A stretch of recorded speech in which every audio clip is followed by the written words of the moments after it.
이제 6장으로 마지막 장을 한번 쭉 봅니다. 6장의 행동을 바꾸는 연구의 힘. 소소한 연구가 미래를 바꾼다. 당신의 뻔한 미래와 상상하지 못한 그 미래 중에서 둘 중에 어느 모습을 원하는가? 연구는 미래를 바꾸는 힘이 있다. 가장 근데 들릴지 모르지만 연구는 뻔한 미래를 가지 않도록 도와주는 힘이 있다. 상상하지 않았던 미래로 안내해준다. 그 증거는 나의 경험이다. 내가 댄스 입사 후에 크리에이티브 시험에 떨어졌을 때 자네는 재능이 없어라고 비웃는 것 같았다. 그러나 나는 잘 풀리지 않는 현재의 상황은 여기서부터.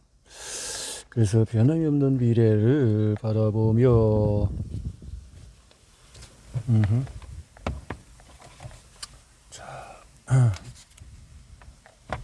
미래에 대한 그 뒤에 7년이라는 시간이 흘렀고 그 사이에 이벤트나 디지털 캠페인을 그래서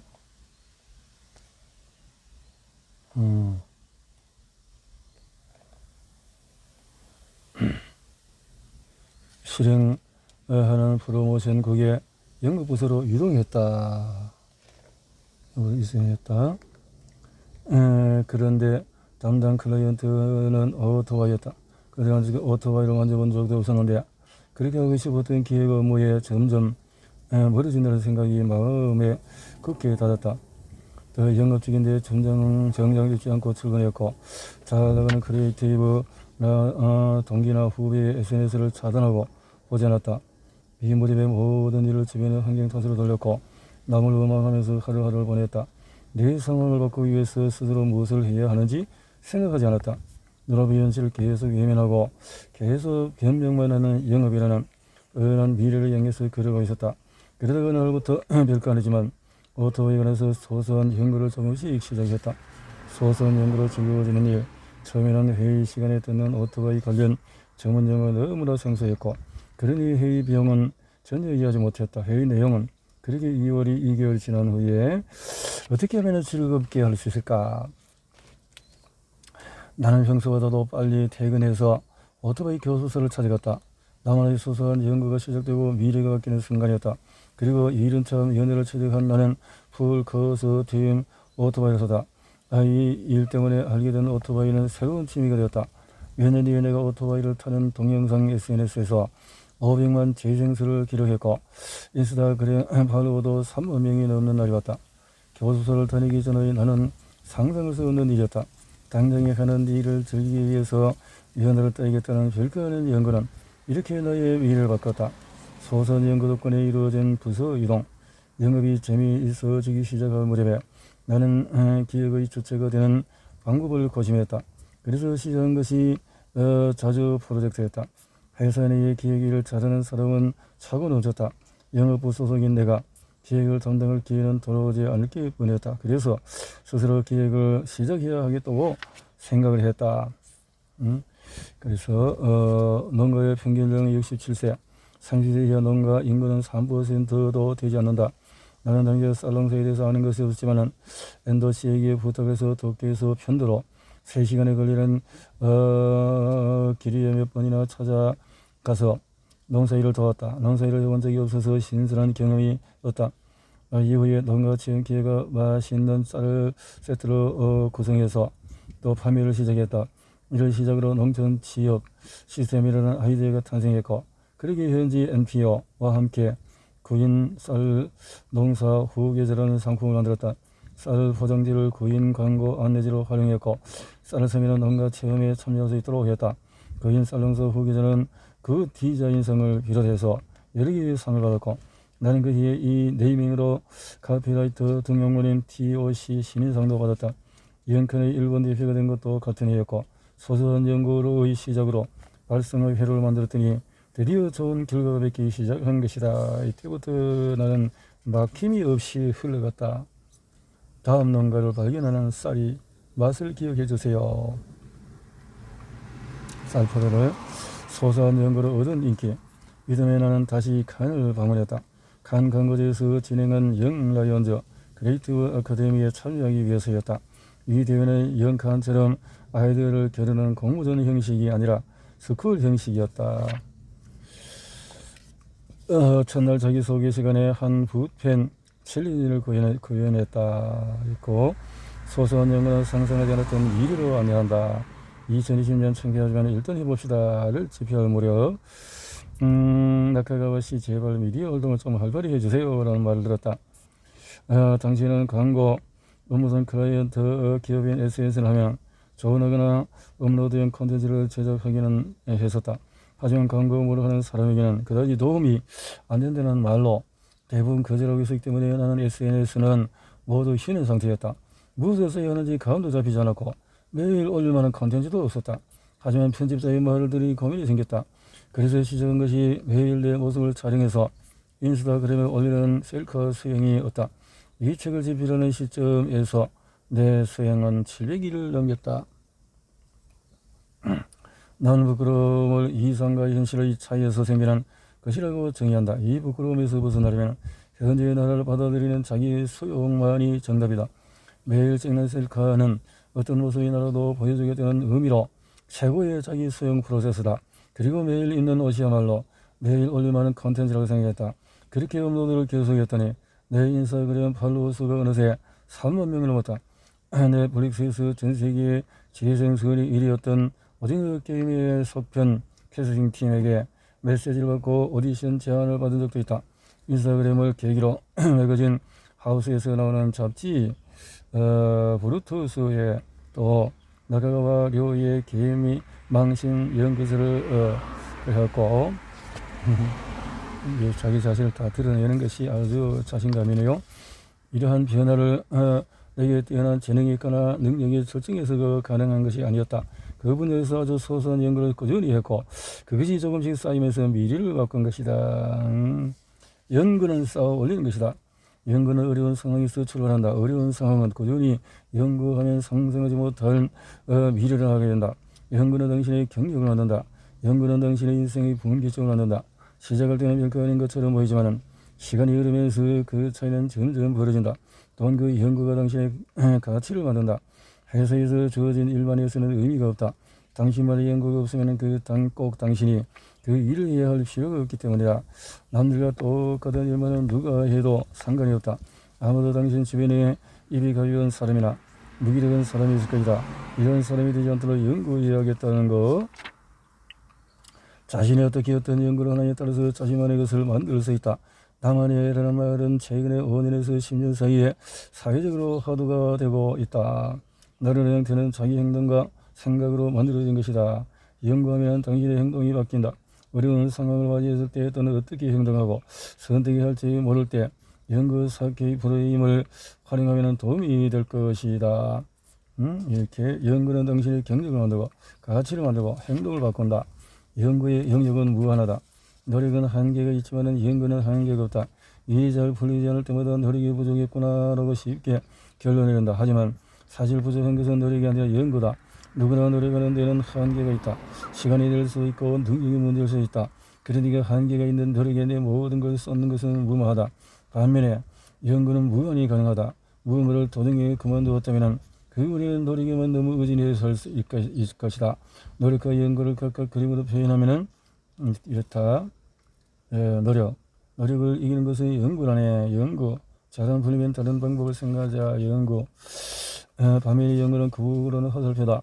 한 번 결정한 길을 갈 수가 없다면 다른 규칙을 찾아서 계속 전진하는 이미지를 떠올려야 한다.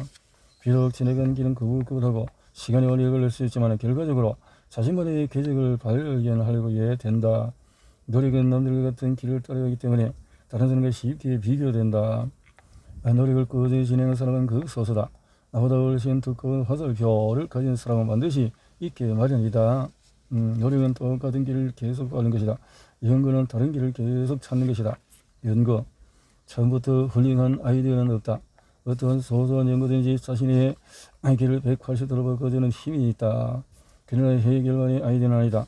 처음에 문제에 접근할 때 지금 시점에 생각하는 이상적인 상태가 무엇인지 집중한다. 해결만을 가져가다 보면 오히려 내 길이 막힌다. 해결은 시간과 금전적인 비용이 들리기 때문이다. 5년 후의 이상, 지금 5년 전 이렇게 해결의 세계에서 현재 상황에서 이상을 갖고 연구의 세계로 이렇게 만든다. 해결과 달리 다른 세 가지 연구의 장점은 끝이 없다는 것이다. 특히 개선은 영원히 계속할 수 있다. 어려운 상황이라면 우선 개선부터 하자. 해소는 곧바로 변화된다. 회피는 잘 풀리지 않는 상황에서 벗어날 수가 있다. 해결만 고집하지 말고 개선, 해소, 회피도 연구다. 그래요. 아이디어 평가를 남들에게 맡기지 마라. 발상력은 애초에 남이 평가할 수가 없다. 애니메이션이나 게임에서 나오는 전투력처럼 숫자를 측정할 수 없다. 절대 평가를 가시화가 어려워. 이 미디어에 칭찬했다. 상을 받았다. 너가 인정을 했다와 같은 권위에 의존한다. 그래서 권위를 마치 헌정처럼 사용한다. 칸을 수상한 이러한 공신력 있는 상을 받으려면 인맥과 운이 필요하다. 여기서 인정과 기만을 기다리기만 하면 인생은 그만 끝난다. 기다리는 아무것도 바뀌지 않는다. 발상력을 기다리면 우선 스스로 자신을 칭찬해야 한다. 자신을 믿어라. 자신을 믿어라. 원하는 크리에이티브 오브스에 가지 못했던 7년간 무엇이 가장 괴로웠냐고 물어다면 나는 계획을 잘한다라는 자신감이 하루하루 사라지는 것이었다. 사라지고 나만의 연구를 현실로 만들기 위해 끊임없이 노력한 덕분에 자신감을 잃지 않고 여기까지 온 것이다. 발상력은 남들이 평가할 수가 없다. 스스로 칭찬하는 것이 제일이다. 아이디어는 자신의 무형 자산이다. 광고업계의 영어로 빅 아이디어라는 말이 있다. 한 번에 멋지게 은혜를 일어난 아이디어를 가리키는 말로 매년 광고상을 받은 광고를 보면 되게 이러한 아이디어다. 이 말이 큰 공적은 쉽게 아이디어나 찰나의 번뜩이 오고 사는 것처럼 보이게 했다는 것이다. 물론 광고업계의 자체의 가치를 높이고 자극을 줬다는 점에서 긍정적인 면도 있다. 반면에 비아이디어가 아니면 모두 하찮은 것으로 여기게 되어 우리를 괴롭힌다. 광고 드리즘의 크리에이터 일은 한마디로 아이디어를 파는 일이다. 제작물을 만드는 일을 한다. 물론 최근에는 스스로 영상 감독까지 하거나 프로그래밍을 하는 사람도 있지만 드물다. 광고 크리에이터를 한마디로 정리하면 아이디어 내기의 프로라고 할 수 있다. 이 일을 하며 먹고 살았던 만큼 용기를 내서 아이디어는 누구나 낼 수 있다라고 거듭말한다. 그런데도 아직 아이디어가 나오지 않는다라고 말하는 사람은 비아이디어에 의존하기 때문이다.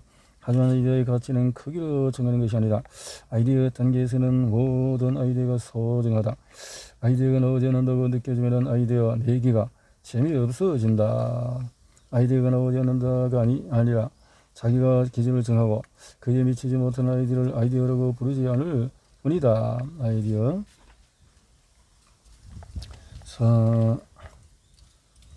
연구가 당신이 원하는 미래로 데려다준다. 연구가 당신이 원하는 미래로 데려다준다. 연구는 눈앞으로 당연한 것을 의심하는 힘이다. 잠시 멈추고 왜 이렇게 되었는지 또는 지금 이대로 괜찮은지 생각해보자. 이제 당연하다고 믿어온 것을 의심하는 행동이 당신을 자라나게 한다. 우리는 은연중의 타성으로 사는 생물이다. 타성은 우리가 설마 나무려 얻어낸 생존 본능이다. 지금까지 하던 선택과 똑같은 것을 고르면 생존할 확률이 높다는 것을 아주 먼 옛날부터 배웠다. 그래서 우리 은혜는 평소에 다른 일 하면 스트레스를 받는다. 이렇게 DNA가 새겨진 생존 본능이 우리를 그 자리에 머물게 한다. 우리는 이 생존의 본능에 맞서야 한다. 창조적인 사람은 연구를 계속하는 사람이다. 연구는 미래를 바꾸는 힘이다. 무명자 도전자 여러분, 미래에서 만납시다. 이 책의 무명자 도전자를 위해서다. 그들이 좋은 기획을 많이 하도록 가능성을 높여주고 싶었다. 우리가 이 상을 현실화하려면 우리 아이디어나 기획을 의뢰받았을 때 프로답게 보여줄 수 있는 최소한의 확률과 비거리를 몸에 익혀야 한다. 진짜 창조적인 것은 단 한 개뿐이기 때문이다.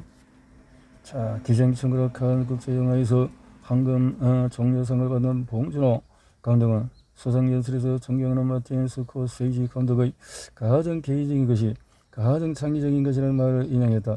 가장 창조적인 것은 다른 사람과는 다른 자신만의 개인적인 것이다. 아이들은 개인적인 생각으로도 충분하다. 트렌드를 쫓기만 하면 트렌드를 만드는 사람이 될 수가 없다. 발생을 이루는 AI가 기계 학습처럼 과거의 수많은 좋은 기획을 내서 패턴화하는 방법이다. 나는 주변 사람들에게 행동력이 있다라는 말을 종종 듣는다. 행동력. 자, 내가 성장할 수 있었던 비결은 잘 풀리지 않아서였다. 그러므로 아이디어나 기획의 어려움을 겪고 있다면 속눈샘 치고 엑셀 파일을 열자. 발성의 회로를 만드는 작업은 2시간 정도 누구나 가능하다. 회로를 한번 만들고 기획을 세워보면 회로 없이 기획을 만들 때와 다르다. 기획하는 사람이 기획하는 방법을 책으로 쓴다는 것은 조금 민망한 일이다. 꽁트를 짜는 사람이 본인이 만든 꽁트의 어느 부분이 재미있는지 포인트를 설명하는 것, 또 작곡가의 본인의 노래가 멋지다고 설명할 때 느끼는 부끄러움과 비슷하다. 그래도 나는 잘 모르겠다면 부끄러운 쪽을 선택하기 원칙을 정하고 살고 있다. 덕분에 이 책도 쓴 것이다. 기획을 더 잘 해보고 싶은 마음이 이 책을 읽었으나 유익한 책을 읽었다라고 공언한 것은 조금 어려울지 모른다. 하지만은 아웃풋이 없으면 인풋은 없는 것과 마찬가지라고 생각한다. 그리고 SNS로 발상회로라는 해시태그를 붙이고 감성을 남겨주면 좋겠다. 우리는 입구마다 동지를 만나고 또 탈모지 타고 미래로 도전하는 것이다. 이렇게 했네요. 떨어지는 물방울이 돌에 구멍을 낸다. 노력에 대해서 아이디어 번뜩이 아니라 성실한 연구에서 이루어진다. 좋은 책이네요.